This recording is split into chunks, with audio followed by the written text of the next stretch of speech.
tatandaan po natin, pag tayo po'y nagmi-mission, pag tayo po'y nagmi-ministry, we don't rely primarily on human strength.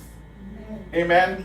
Hindi tayo dumidepende sa lakas, sa galing, sa talino ng tao.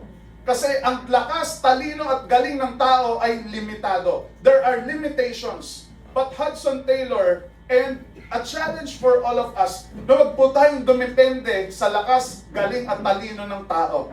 Kasi limitado po yun. Kahit po maliit lang ang size ng church natin, dapat dumepende tayo hindi sa human strength, kundi sa strength na galing sa Diyos. Amen. Amen. Kasi kung ito ay strength na galing sa Diyos, maniniwala tayo na kayang gawin ng Diyos kahit yung mga imposibleng bagay sa ministry, kahit yung mga imposibleng bagay sa family, kahit yung mga imposibleng bagay sa business, sa trabaho natin. Amen?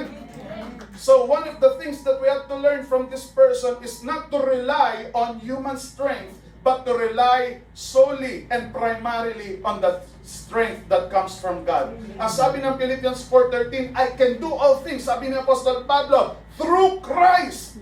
I can do all things through Christ who strengthens me. So, ang lakas niya ay hindi po galing sa mga supporters niya. Hindi niya sinabing, lumalakas ako kasi sinusuportahan ako ng church.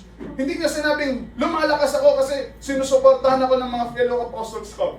Ang sabi niya, I can do all things through Christ. Through Christ. Through Christ who strengthens me. Hallelujah. Pagka si Lord yung pinagkukuhanan mo ng lakas, kapatid, hindi pwedeng basta-basta kang bumagsak, basta-basta kang manlupaypay, basta-basta ka lang manghina. Kasi yung pinagkukunan mo ng lakas, walang limitasyon. Yung pinagkukunan mo ng lakas, hindi na uubusan.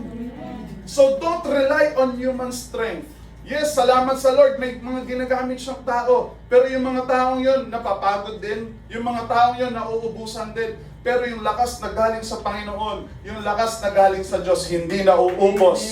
Walang limitasyon. Mananatili magpakailanman. Amen?